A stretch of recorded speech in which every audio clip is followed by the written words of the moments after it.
500 గజాల భూమి ఉంది కింద. దాన్ని 20 మంది పేర రిజిస్ట్రేషన్ చేశారు. మీకు అపార్ట్మెంట్లు ఎక్కడైనా చూసుకోండి. అంతే ఎంతైంది, మనిషికి 25 గజాలు వచ్చింది కదా, అది రాస్తారు కాగితాలు. ఈయన పేరు 25 గజాలు చూపించమనండి, నా 25 గజాలు నాకు ఇమ్మనండి. అలా అడగకూడదంటారు. మరి అడగకూడదు దానికి ఎందుకు రాశావు?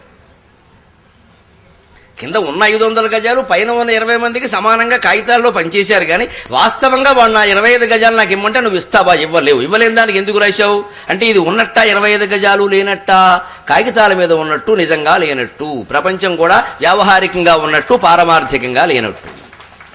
పరమాచార్య చెప్పింది ఎంత సత్యం అండి. మరి ఘటాకాశం పటాకాశం రజ్జు సర్పభ్రాంతి అంటే అర్థమే చావదు. ఇలా అయితే తేలిగ్గా అర్థమవుతుంది. నాకు అర్థమైంది 30 లక్షలు పోయాక మీకు అర్థం అంటే అపార్ట్మెంట్లో ఉన్న వాళ్ళందరికీ అర్థమైపోయింది. లేదంటే అపార్ట్మెంట్ కొనండి వెంటనే తెలుస్తుంది. అది నిజంగా ఉందా లేదా శూన్యం కదండి. ఏ గోడలు మనకో కిటికీలు మనకో పట్టుకెడదామంటే ఒప్పుకోరు. నువ్వు అమ్మేసి పోవాలి, వదిలేసి పోవాలి తప్ప నేను వెళ్ళేటప్పుడు నా అపార్ట్మెంట్ అని కిటికీ పీకితే గోడ పడిపోతుందని పక్కవాడు వస్తాడు. ఎందుకంటే ఈ కిటికీ పడితే వాడు కూడా పడుతుంది. సొంత ఇల్లు అనుకోండి, నీ ఇష్టం పీకేయచ్చు. అపార్ట్మెంట్లో అవకాశం లేదు. ప్రపంచం అంతే, ఈ దేహం కూడా అంతే. ఇది ఒక అపార్ట్మెంట్. ఇది నీదేనా అంటే నువ్వు ఉన్నంతకాలం నీదే, నువ్వు పోయాక నీది కాదు. ఉన్నంతకాలం వాడుకో. అందుకే ఎప్పుడు పోతావో తెలియదుగా వెంటనే వాడేసుకో. ఫలానా వస్తువు చూడండి కుళ్ళిపోతుందంటే, మా మామగారు ఉండేది ఒకవాడు, అట్టుపండు కుళ్ళిపోతుంది, దేవుడికి నైవేద్యం పెట్టేయండి రా. దేవుడు చూస్తే జాలేసేది అంత మాయకుడురా, కుళ్ళిపోయిన అట్టుపండు నైవేద్యం పెట్టి. పండు కుళ్ళిపోతుంటే నేను తినకూడదు, మళ్ళీ నా ఆరోగ్యం బాగుండాలి, మనమని కదా. దేవుడికి పెట్టేయండి రా. దేవుడు వెర్రాడు, ఏం పెట్టినా తింటాడు. పండు కుళ్ళిపోతాను దేవుడికి పెట్టేయండి. అయ్యి బాబు, ఈ దేవుడు ఎంత అమాయకుడురా అనుకున్నాను. అందుకే నేను అవధానం చేస్తుంటే ఎక్కడో అడిగారు, దేవతలకి 3,00,00,000 మంది దేవతలు అంటారు కదా. ఇప్పుడు మనమేమో భారతదేశం స్వాతంత్రం రాకముందు 30 కోట్లు, ఇప్పుడు ఏకంగా 120 కోట్లు అయ్యారు. మరి దేవతల సంఖ్య పెరగలేదు ఏమిటంటే అని అడిగారు. అప్పటి నుంచి 3 కోటే పెరగద్దా అంటే నేను అమ్మా, నైవేద్యాలకి వాళ్ళకి ఆ శక్తి నశించిందమ్మా. మనం పెట్టే నైవేద్యాలు తిని తిని సంతానోత్పాదక శక్తి నశించింది, అందుకే 3 కోటే ఉన్నారు. లేకపోతే మరి ఏకంగా 4 రెట్లు అయ్యామని వాళ్ళు కూడా 12 కోట్లు అవద్దండి. ఎప్పటికీ 3 కోట్లు అంటారు ఏమిటో. అందుకే మన నైవేద్యాలు అలా మన కుళ్ళిపోయినవి, పాడైపోయినవి, పాసిపోయినవి అక్కడ పెట్టామను. దేవుడికి ఏదైతే దేవుడికి తింటాడా పెడతాడా, నువ్వు తింటాడా అన్నంతకాలం వాడు తినడం. ప్రపంచం మిథ్య అనడానికి ఎంతకంటే ఏం చెప్పక్కల. అందుకని కేళిలో లవిలస దృగ్జాల సంభూత నానా కంజాత భవండ కుంభకు. కేవలం కేళికి ఈ ప్రపంచాన్ని ఎందుకు సృష్టించారంటే కేవలం కేళి. తెరగంట్ల కాళికో దితిజాళి కేళికో ఒట్టిన కేళికో వచ్చునటన క్షీరాబ్ది తెరగలో శ్రీపయోధరములో తొలుపాము పొలసులో తూగుశయ్య. విశ్వనాథ్ వారు కల్పవృక్షంలో రాస్తారు, ఒక దివ్య తేజస్సు వైకుంఠం నుంచి దిగి దశరథుల చేతుల్లో ఉండే యజ్ఞపాయసం పాత్రలో పడింది. ఆ తేజస్సు ఎలా ఉందిరా, క్షీరాబ్ది తెరగలో శ్రీపయోధరములో తొలుపాము పొలసులో తూగుశయ్య. మలయుటెండల వాలో అగ్గి మంటల డాలో నిగ్గు చూపు చలువ కన్నుల జాలో. మలయుటెండల వాలో అగ్గి మంటల డాలో నిగ్గు చూపు తెరగంట్ల కాళికో దితిజాళి మోళికో ఒట్టిన కేళికో వచ్చునటన సత్తు ఆనందమునుగాని చిత్తొకండు సత్తునానందమునుగాని చిత్తొకండు జనపతి కరస్థమగు పయసమునజొచ్చి. ఆ తేజస్సే అటువంటిది. సత్తు చిత్తుగానే ఆనందమయ్యా అన్నాడు ఆయన. ఇల్లు వైకుంఠముందో తన దగరాకాశముందో యోగీంద్ర హృదయముందో. అది ఎక్కడుంటుందంటే ఇల్లు వైకుంఠముందో తన దగరాకాశముందో యోగీంద్ర హృదయముందో. వైకుంఠంలో ఉంటుందా, యోగీంద్రుల హృదయంలో ఉంటుందా? నీ హృదయంలో ఉంటుంది, అన్ని చోట్ల ఉంటుంది. అది ఉండని చోటే ఉంది. నువ్వు ఊరికే 2 చోట్లు చెప్పేందుకు ఏదో చెప్పాలిగా అడ్రస్ అంటే. ఇది ఆ తేజస్సు. తెరగంట్ల హాళికో, తెరగంట్లు అంటే తెరచిన కళ్ళు కలిగిన వాళ్ళు, అనిమిషులు అని అర్థం. అచ్చతెలుగు పదం వాడాడు విశ్వనాథ. తెరగంట్లు అని, తెరచిన కళ్ళు కలిగిన వాళ్ళు, అనిమిషులు. దేవతలకి కాపాడడం కోసమా రాముడు పుట్టడం? దితిజాలి మోళికో, రాక్షసులను మాయ చేయడానిక లేదు. ఒట్టిన కేళికో, అది నిజమేనమాట. ఊరికే సరదాకి పుట్టాడంతే, ఫర్ నథింగ్. ఈ సృష్టి అంతా భగవంతుడు ఎందుకు చేశారంటే వేదాంతం మొత్తం చెప్పిన మాట అండి, సరదాకన్నారు. క్రీడార్థం సృజసి ప్రపంచమఖిలం. శివానంద రకంలో శంకరాచార్య కూడా అదే మాట. క్రీడార్థం సృజసి ప్రపంచమఖిలం క్రీడామృగాస్తే జనాగ యత్కర్మాచరితం మయా చ భవతః ప్రీత్యై భవత్యేవ తతు శంభో స్వస్య కుతూహలస్య కరణం మచ్చేష్టితం నిశ్చితం తస్మాన్ మామకరక్షణం పశుపతే కర్తవ్యమేవ త్వయా. నీ ఆట కోసం ఈ ప్రపంచాన్ని సృష్టించుకున్నావయ్యా, కాబట్టి నేను చేసే ఏ పనైనా నీకు సంతోషం కలిగించి తీరవలసిందే. మళ్ళీ అలా చేసావు ఇలా చేసావు అనకన్నాడు. ఇది దేవుడితో మాట్లాడే విధానం. రౌడీజం అంటారు దీన్ని. ఇలా వాళ్ళు వంగుతాడు. మాకు మంచి పనులు చేసే శక్తి అనొద్దు, నేను ఏం చేసినా అది నీకోసమే, ఎందుకంటే ఇదంతా నీ ఆట, నా కోసం పెట్టలేదు ఇది. ఆ భావన దృఢంగా మనస్సులో ఉండాలి. యజ్జత్కర్మ కరోమి తత్తదఖిలం శంభో తవారాధం. నేనేం చేయలేదు నీకే, నీ కోసం సృష్టించుకున్నాం. మేము ఆటపావులం ఇక్కడ, నువ్వు ఆడించినట్టు మేము ఆడుతుంటే మళ్ళీ మేం చేసామంటే ఆయన అన్నాడు మనం అనుకుంటున్నాం మనం చేస్తున్నామని. అందువల్ల మనకి ఈ సృష్టి ఎప్పటికీ అర్థం కాదు. మనం చేస్తున్నాం అనుకున్నంతకాలం అర్థం కాదు. ఆ కర్తృత్వాన్ని విడిచిపెడితే అర్థమవుతుంది. ఆ విడిచిపెట్టడమే జ్ఞానం. అదిగో భారతీయ తీర్థస్వామికి అర్థమైంది, సుఖంగా కూర్చున్నారు. మనం ఆయనలో కూర్చోగలమా? 5 నిమిషాలు కూర్చోలేము మనం. ఈ లోపు ఏదో ఫోన్ వస్తుంది, ఫోన్ ఎత్తి ఏమిట్రా అంటాం. మొదలు ఆత్మస్తుతి పరనింద. ఆయన దగ్గర అలాంటి ఉండవు. ఇంక ఎందుకంటే ఆయన కూర్చున్నాడు దానికి అర్థమైన విషయం, ఇదంతా మాయని ఆయన పట్టించుకోవడం. అదే మళ్ళీ అలాంటి వాళ్ళు ఎవరైనా భక్తులు బాధపడుతున్నా చూడలేరు, కన్నీళ్లు పెడితే చూడలేరు. కారుణ్య గుణం అనేది, కరుణ అనేది భగవంతుడి గుణం, భారతీయ తీర్థుల గుణం. భగవత్పరమైన యోగులందరికీ జాలి ఉంటుంది, దయ ఉంటుంది. మనం బాధపడుతున్న వాళ్ళు చూడలేరు. మన వ్యాధో బాధో నెత్తిమీ వేసుకుంటారు. దానికోసమే వాళ్ళు కష్టపడతారు, లేకపోతే ఈ పని కూడా లేదు వాళ్ళకి. భగవంతుడు రాముడై కృష్ణుడై పరశురాముడై పుట్టింది కూడా దానికోసమే, మన దుఃఖం తీర్చడానికి. లేకపోతే ఆయనకి ఏమున్నాయి దుఃఖాలు. అలాగే నీ కేళికి సరదాకి అమ్మవారికేసి అలా చూసి మన్మధుడిని పుట్టించి వాడి కారణంగా మొత్తం ప్రపంచమంతా పుట్టించి అనంతకోటి బ్రహ్మాండాలన్నీ పుట్టించావు మహానుభావ. అటువంటి మహానుభావుల్లో లీనం కావడం కోసం నేను భాగవతం రాస్తున్నాను తప్ప నా స్వార్థం కోసం రాయడం లేదు. అందుకే భాగవతాన్ని విన్న ప్రథమ శ్రోత, ఎవరి కారణంగా భాగవతం మనం ఈ భూమి మీదకి వచ్చిందో ఆ పరీక్షిత్తుని తల్లి కడుపులో ఉండి ప్రార్థన చేశాడు భగవంతుడు. ప్రపంచ సాహిత్యం మొత్తాన్ని చదివిన మహానుభావులు ఉండొచ్చు బోడు మంది. ఇంగ్లీష్ సాహిత్యం, ఫ్రెంచ్ సాహిత్యం, అనే సంస్కృత సాహిత్యం ఏదైనా సరే తల్లి కడుపులో ఉండి ప్రార్థన చేసినటువంటి పద్యాలు ఎక్కడైనా ఉన్నాయేమో వెతకండి ఇతర భాషల్లో. కేవలం భాగవతంలో, అందున ఆంధ్ర భాగవతంలో ఉన్నాయి. తల్లి కడుపులో పరీక్షిత్తు ఉత్తర గర్భస్థుడై ఉన్నాడు. అశ్వత్థామ బ్రహ్మశిరోనామకాస్త్రం వేసేటికి ప్రథమ స్కంధంలో పోతన ఆ కథ పెట్టాడు. భాగవతానికి మూలం అది. ఆ పరీక్షిత్తుగా ఆపద లేకపోతే భాగవతం లేదు. మహానుభావులకు ఆపదలు ఎందుకు వస్తాయంటే మనలాంటి వాళ్ళని కాపాడడానికి. రాముడు వనవాసం ఎందుకు చేయడం, మనం ఎలా చేయాలో చెప్పడానికి. మనకు అలాంటి కష్టం వస్తే ఎలా చేయాలో చెప్పడానికి. అయితే వాళ్ళకి ఎందుకండి. ఉత్తర గర్భంలో ఉన్నాడు, బ్రహ్మశిరోనామకాస్త్రం వేశాడు. అది చిచ్చరము, అగ్ని సెగల కక్కుకుంటూ వచ్చేస్తుంది బాణం. లోపల పిల్లాడికి అర్థమవుతుంది, వాడు అరవలేకపోతున్నాడు కానీ విషయం అర్థమవుతుంది.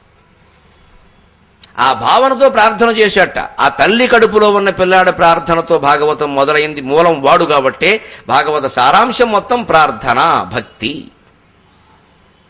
కుయ్యట శక్తి లేదు ఉదరగోళము లోపలనున్నవాడ, ఆర్తి. భగవంతుని ప్రార్థిస్తున్నట్టు ఆ శిశువు. కుయ్యట శక్తి లేదు ఉదరగోళము లోపలనున్నవాడ, దిక్కెయ్యది తాననాథనని ఎప్పుడు తల్లి తలంప విందు, తాననాథనని ఎప్పుడు తల్లి తలంప విందు. నేడి ఇషువన్ని వాపుటకు యజది మార్గము, నేడి ఇషువన్ని వాపుటకు యజది మార్గము. నన్ను బ్రోవని ఎయ్యగలండు, నన్ను బ్రోవని ఎయ్యగలండు. గర్భజనితాపదను ఎవడెరుంగు దైవమా, గర్భజనితాపదను ఎవడెరుంగు దైవమా.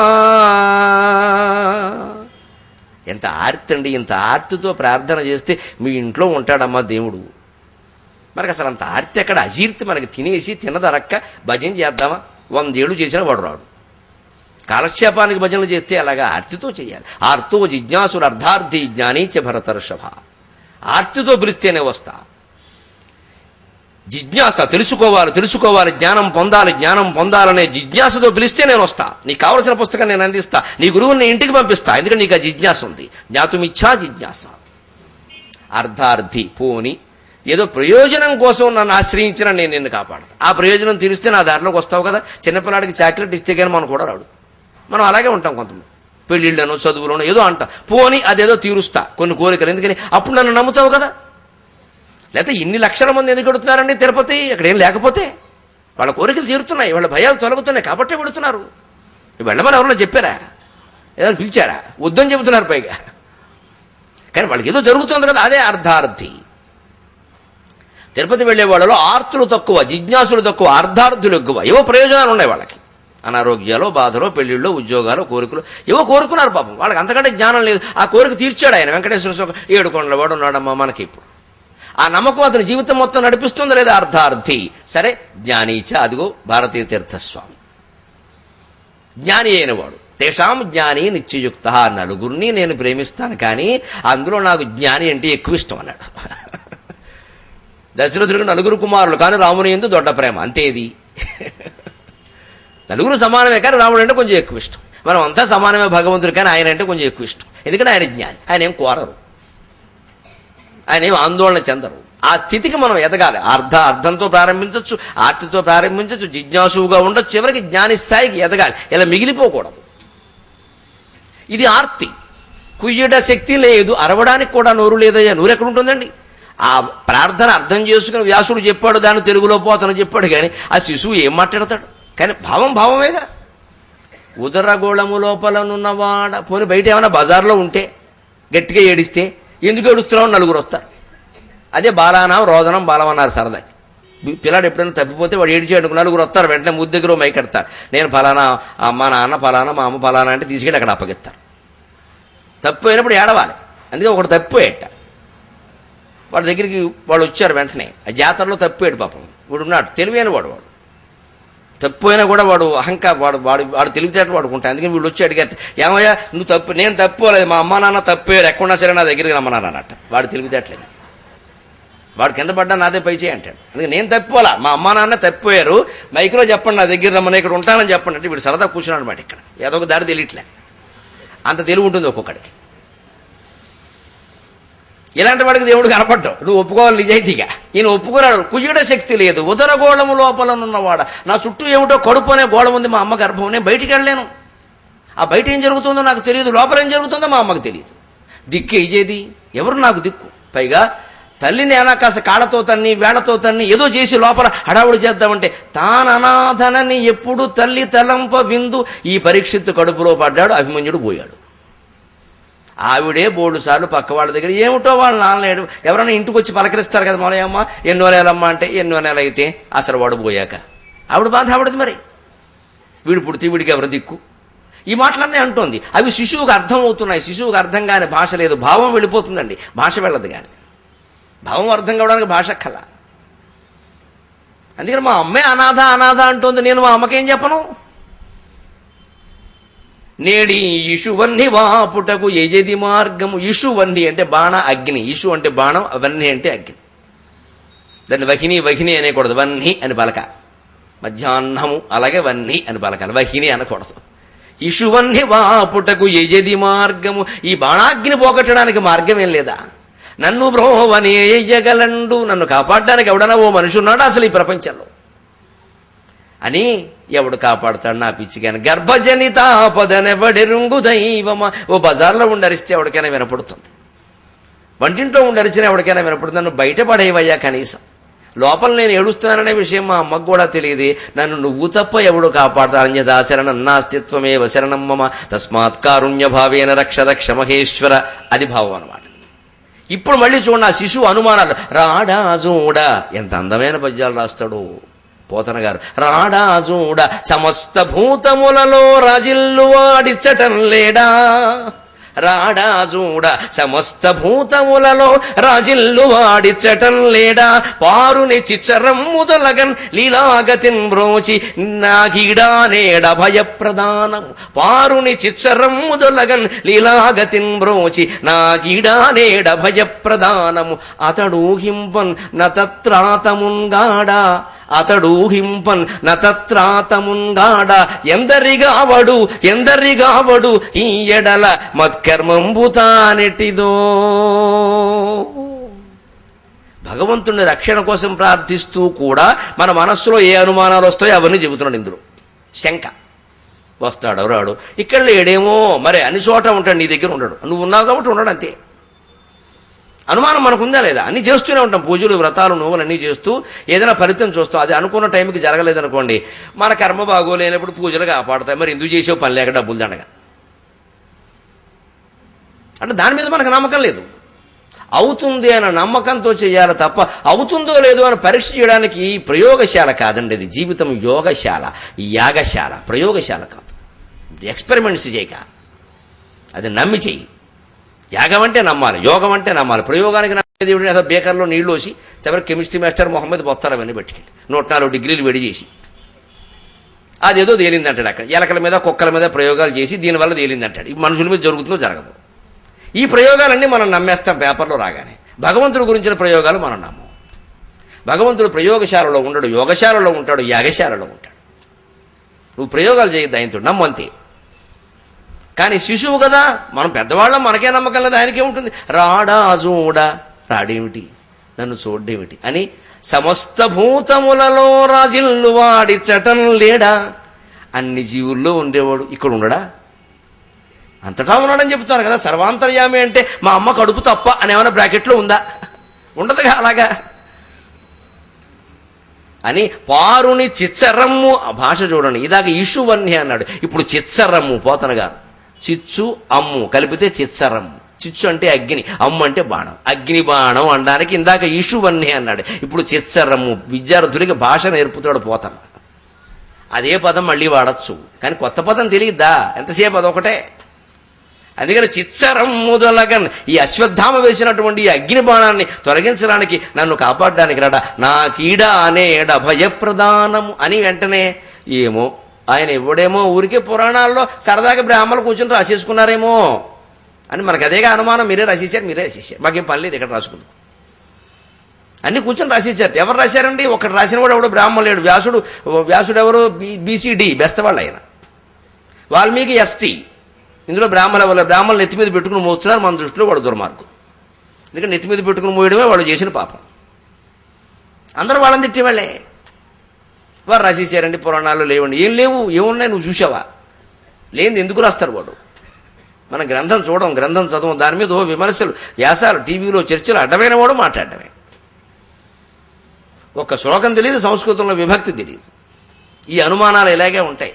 అతడు ఊహింపన్నతత్రాతమున్గాడ, గజేంద్రుని రక్షించాడు, కుచేరును రక్షించాడు, ద్రౌపదిని రక్షించాడు. ద్రౌపది ఎవరండి? వీళ్ళ మామగారగా పరీక్షిత్తుకి. అభిమన్యుడు కొడుకేనా? అభిమన్యుడికి తల్లేగా ద్రౌపది. వాళ్ళ మామను రక్షించాడు స్వయంగా, వాళ్ళ కుటుంబంలో ఉంది. ఏమో అదో కథ ఏమో అంటే 3వ తరం వచ్చారు, కథ అయిపోయింది అప్పుడే. మన యువతరం కూడా రేపొద్దునది. గాంధీ గారు కూడా మన వాళ్ళకి అది కల్పిత, it's a myth, it's a created story అంటాడు ఎవడం. ఎందుకంటే గాంధీ లాంటి మహానుభావుడు ఈ భూమి మీద రక్తమాంసాలతో జీవించాడంటే నమ్మదు భవిష్యత్ తరమన ఐన్స్టీన్ అన్నాడు. అంత అపూర్వమైన జీవనం అది, మామూలు వాళ్ళు బతకరాలాగా. అందుకని మనకి ఆశ్చర్యంగా ఉంది ఇప్పుడు. ఇక మన పిల్లలకి మన వాళ్ళ దగ్గరికి వచ్చేసరికి అది కల్పన కథ అండి, ఏదో సినిమా అండి. గాంధీ అంటే బెన్ కింగ్స్లే వేసాడండి, అదో సినిమా. అది నిజం కాదనమాట. సరిగ్గా రామాయణ భారతాల విషయంలో జరుగుతున్న ఘోరం కూడా అది. అవి జరిగి చాలా కాలం కావడం వల్ల అవి అబద్ధం అని మాట్లాడుతున్నారు. కొంతకాలానికి గాంధీ గారు అబద్ధమే, అంబేద్కర్ అబద్ధమే, అన్ని అబద్ధాలు. వాడి కళ్ళ ముందు జరగలేదుగా. నీ కళ్ళ ముందు జరిగితేనే అది నిజం కాదు, చరిత్రే. అందుకని అనుమానం ఎలా ఉంటుంది? ఏమో ఎవరిని నతత్రాత, ఆపదలో ఉన్న వాళ్ళు ఎవరిని కాపాడలేదేమో అని ఎందరిగా వాడు. అదేమిటి బోడు కథలు విన్నాం మా ఊళ్ళో పంతులు గారు చెబుతుంటే, ఆ కథలన్నీ అబద్ధాలంటావా అని. ఈ ఎడల మత్కర్మంబు తానెట్టిదో, ఏమో నా కర్మ ఎలా ఉందో. ఇది శిశువు ప్రార్థన. తల్లి కడుపులో ఉన్న శిశువు ప్రార్థన కూడా ప్రథమ స్కంధంలోనే ఉంది. వల్లకాటిలో ఇంచుమించు పడుకుని ప్రార్థించిన భీష్మస్తవం కూడా ప్రథమ స్కంధంలోనే ఉంది. అది వల్లకాటిలో ప్రార్థనే కదా, ఆయన చనిపోయే ముందు చేశాడు ప్రార్థన. తల్లి కడుపులో ప్రార్థన, వల్లకాట్లో ప్రార్థన రెండూ ప్రథమ స్కంధంలో ఎందుకు పెట్టాడంటే, జీవితం మొత్తం మీద నువ్వు చేయవలసింది ప్రార్థన ఒకటే, ఇంకేం లేదు అక్కడ. తల్లి కడుపు నుంచి వల్లకాట్లో చేరే వరకు చేయవలసింది భగవంతుడిని నమ్మడం, ప్రార్థించడం, రెండో పని లేదు. స్మర్తవ్యం కర్తవ్యం. ఆంజనేయ స్వామి ఉదాహరణ. ఆయన పని దూకమంటే దూకాడు, ఆయన వచ్చి నేను దూకుతా అనాలి. అదో దూకుడు లేదే ఆయనకి. మహేష్ బాబు కాదు ఆయన, అందుకని నేను దూకను అన్నట్టు. వచ్చి వారు వీరవానర లోకస్య సర్వశాస్త్ర విశారద తూష్ణీమేకాంతమాసీత్. ఇంత వీరుడువయ్యా, అన్ని శాస్త్రాలు తెలిసిన వాడివి, సమర్థుడివి, నువ్వు ఇలా కూర్చున్నావేమిటయ్యా? తూష్ణీమేకం తమాశ్రిత్య హనుమన్ కిం నజల్పసి అని జాంబవంతుడు వచ్చి మాట్లాడవేమిటయా అంటే తాత నువ్వు చెబితే కానీ నేను మాట్లాడినాడు ఆయన. అంతే. మనమైతే ఏమంటాం, వాడిని దూకమని చెప్పాను, నన్ను దూకమల్ల. పార్టీలో కార్యకర్తలకు గుర్తింపు లేదంటాడు వీడు. వాటిని వీడు గుర్తింపు లేకపోతే గుర్తింపు లేనట్టే. ఇంకా ఆయన గుర్తింపు కోసం ఏడవలేదు ఆయన. అందుకే రామాయణ మహామాల రత్నం ఎంత గుర్తింపు వచ్చిందో. రామాయణం ఒక మహామాలట, అందులో రత్నం అంటే పెండెంటు పతకం, మధ్యలో ఉండే మణెవరు రాముడు కాదుట, సీత కాదుట, ఈయనట. రామాయణ మహామాల రత్నం. రాముడి పక్క పోస, సీతి పక్క పోస, లక్ష్మణుడు ఇంకెక్కడో పోస, అసలు పోస ఎవరయ్యా ఆంజనేయ స్వామి. అంత గుర్తింపు ఎందుకు వచ్చిందంటే నిష్కామ కర్మ. అది మనం నేర్చుకోవాలి. పిలిచి అప్పగించాక ఆయన పనిచేశాడు తప్ప నేను దూకుతా ఎప్పుడు వాడేనా అని అనలేదు. క్యాస్ట్ ఫీలింగ్ ఎక్కువ, అది జాంబవంతుడు అనలేదు. దూకమన్నప్పుడు దూకాడు. ఎవడు ఊహించినంతగా దూకాడు, పని చేసుకొచ్చాడు.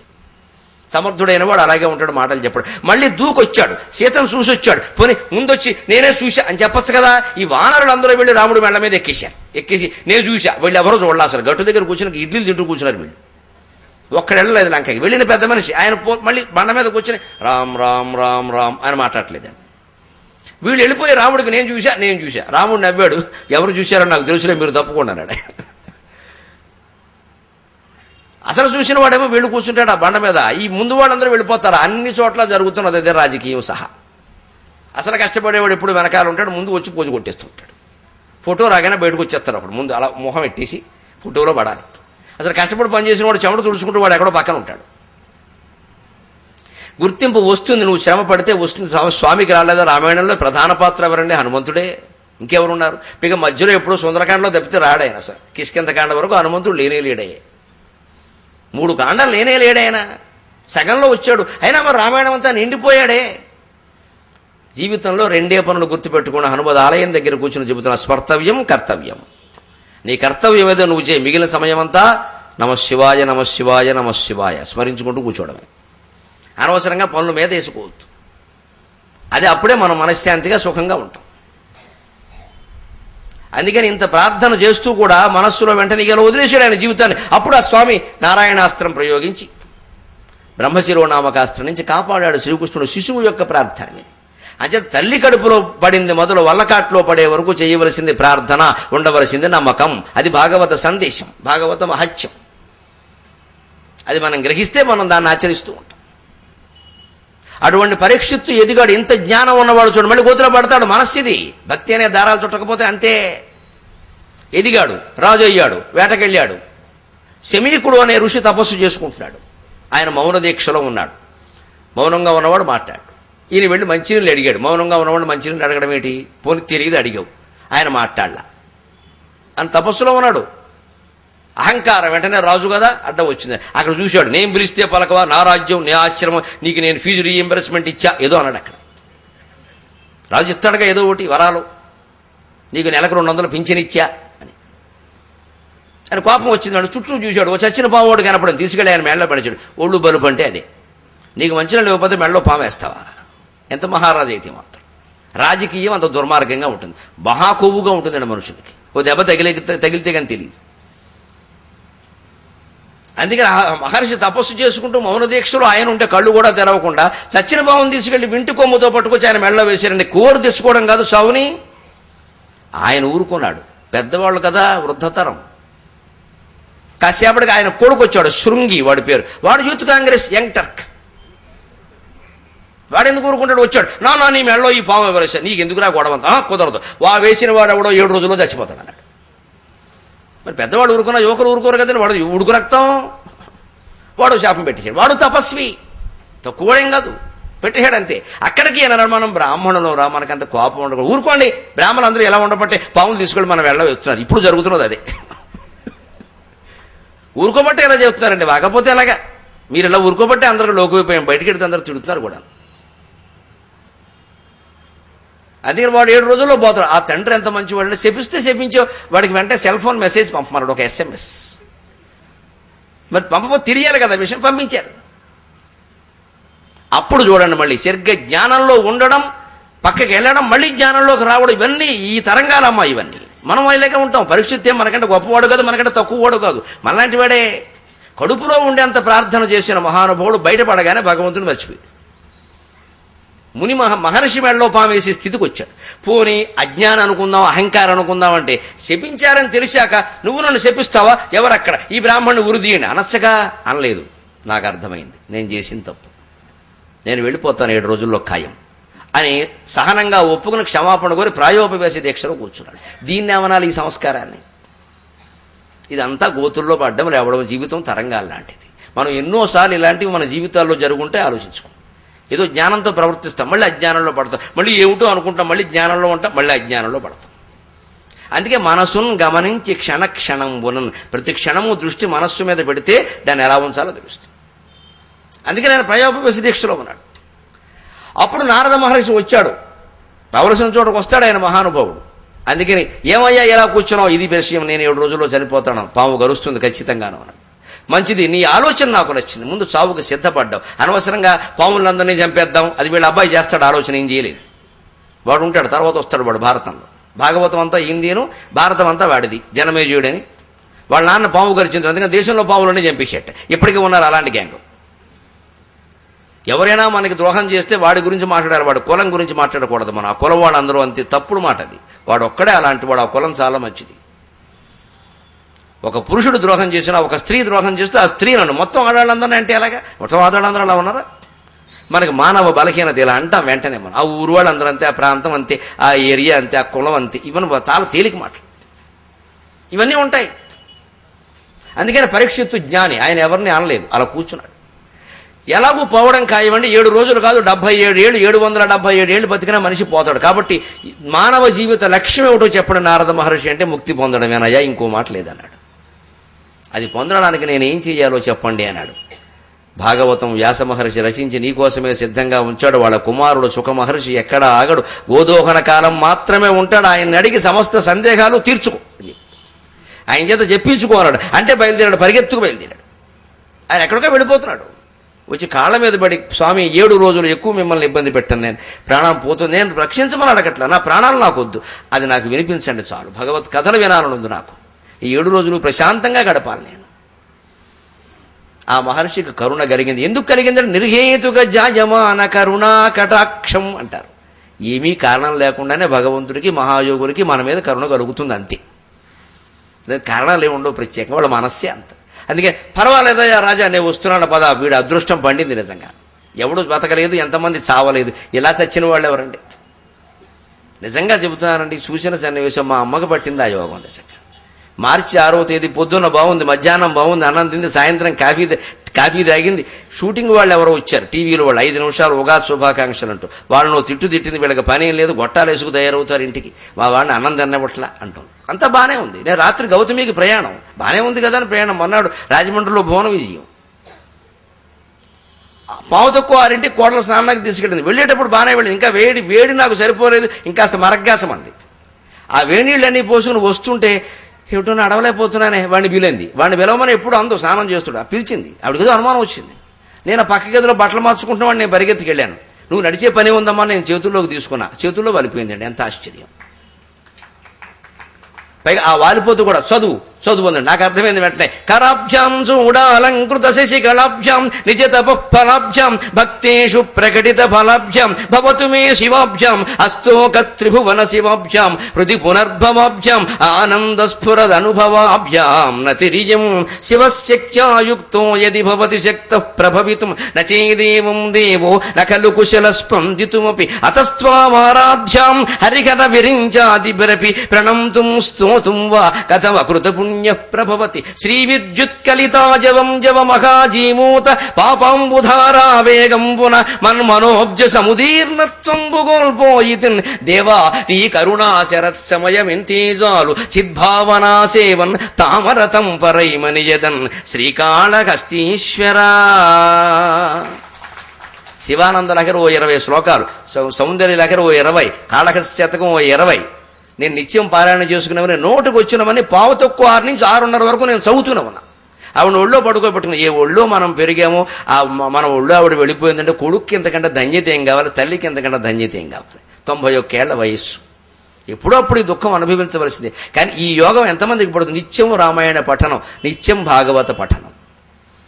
91 ఏళ్ళప్పుడు కూడా కళ్ళజోడు వాళ్ళ అలాగే పడ్డారు. కళ్ళే నయం కళ్ళజోడు కంటేనేది, అది జోకే. ఆమెను కూడా చదువుతున్నది. మధ్యాహ్నం కూడా నేను అయోధ్యకాండ ఖచ్చిస్తారు కదా, రాముడు భరతుడు సంవాదం చెప్పా, రోజు గంట సేపు ఆవిడకి పురాణం చెబుతా, ఇంట్లో ఉంటే ఖచ్చితంగా అది నియమం చెప్పా. ఆవిడ కూడా వింది. అన్నీ మామూలుగానే నడిచి ఇంకాస్త కారం ఉప్పు ఎక్కువ వేసుకుంది ఆవిడ. అన్నీ చేసాక కేవలం పావు గంట తీసుకోవడం కూడా వాడిని ఒకసారి పట్టుకోమన్నది, పట్టుకున్నాను, విడిపోతూ చదువు అందంటే అది చివరి మాట, నాకు ఆజ్ఞ అనమాట. ఇంకంతే డాక్టర్ని బిలు, మా తమ్ముడిని బిలు, పెద్దన్నయ్యని బిలు, ఇవన్నీ చెప్పలా. ఇవన్నీ చదువుతూనే ఉన్నాం. ఎంత అదృష్టం ఇది. అందుకని చనిపోతుంటే కూడా నేను ఆశువుగా పద్యాలు చెప్పా.